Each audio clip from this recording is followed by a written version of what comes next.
Vítám vás u dalšího videa, dneska opět Here We Go speciál, 10. díl. Nebudu dál okecávat, samozřejmě můžete podpořit lajkem, odběrem, určitě pište klidně do komentářů, ať se tam tady rozjedou nějaké diskuze o těch přestupech. A první zprávou bude Jed Spence do Interu Milan. Tenhle přestup je už Here We Go od Fabricia Romana. Orstein taky myslím psal něco, že jsou tam nějaké oficiální talks ohledně Jeda Spence mezi Tottenhamem a Interem Milan. Takže Inter Milan bude keen on the move a budou určitě chtít Jeda Spence dovést právě do série A. Jed Spence, mladý levý obránce, má 25 let, pokud se nepletu, zažil skvělé mistrovství světa za Anglii, hrál fantasticky, takže určitě one to watch i v další sezóně v tom Interu a samozřejmě v sérii A. Tenhle hráč uvidíme, jak se prosadí, protože víme, že na levé straně je Federico Di Marco, jeden z nejlepších levých obránců aktuálně na světě, a určitě Jed Spence to bude mít těžší, ale alternativa by pro něho mohla být ta pravá strana, kde je volno právě po Denzelovi Dumfriesovi, který odešel do Realu Madrid. Takže one to watch a podle mě určitě na tu pozici pravého beka ten správný pick-up pro Inter Milan. Takže Jed Spence, here we go, do Interu Milan. Další zpráva přichází z Nizozemska. Nizozemci potřebovali nového kouče po tom, co opět neuspěli na mistrovství světa a Ronald Koeman skončil na lavičce Nizozemska. Jako nový trenér přichází Xavi. Víme, že Xavi zažil super roky v Barceloně, pak ale odešel z Barcelony. Vyměnili ho za Hansiho Flicka. Každopádně Xavi je zpátky a určitě se na něho můžeme těšit v dalším buď Euru nebo mistrovství světa nebo konkrétně v národním týmu Nizozemska. Za mě v pohodě volba kouče ze strany Nizozemců. Víme, že tam byly nějaké diskuze o tom, že tam měl dojít Arne Slot, ale Arne Slot se vyjádřil, že to je moc brzo pro něj po tom, co byl vyhozen z Liverpoolu. Je to moc brzo pro něj jako návrat do vlastně jeho kariérního postupu.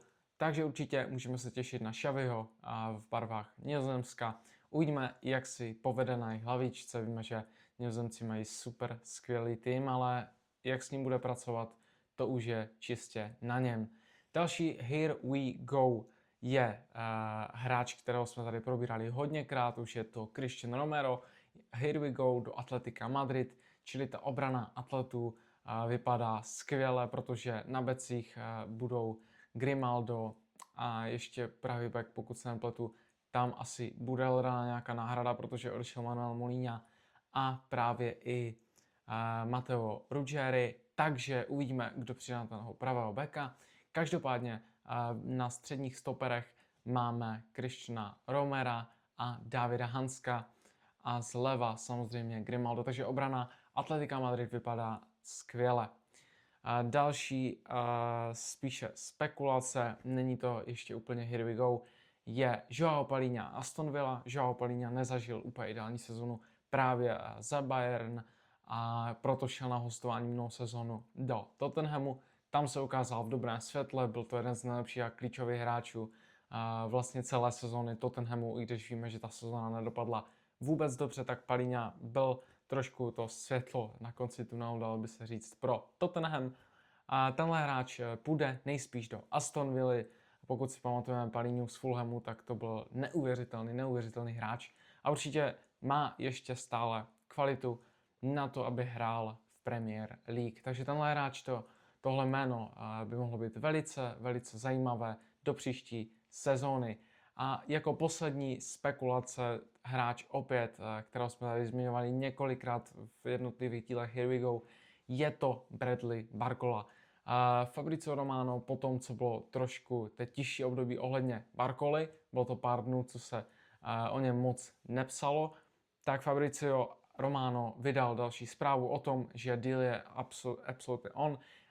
Uvidíme, jak se tohle vyvine, jak se situace kolem Barcoly vyvine.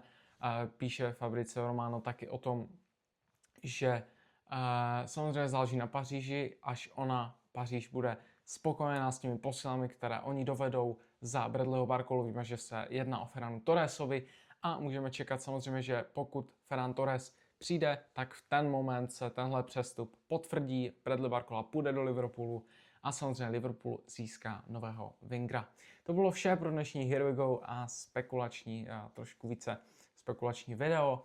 Já vám děkuji, že jste se dívali až do konce, určitě můžete nechat like, odběr nebo komentář. Zatím se mějte a vidíme se zase příště. Čau.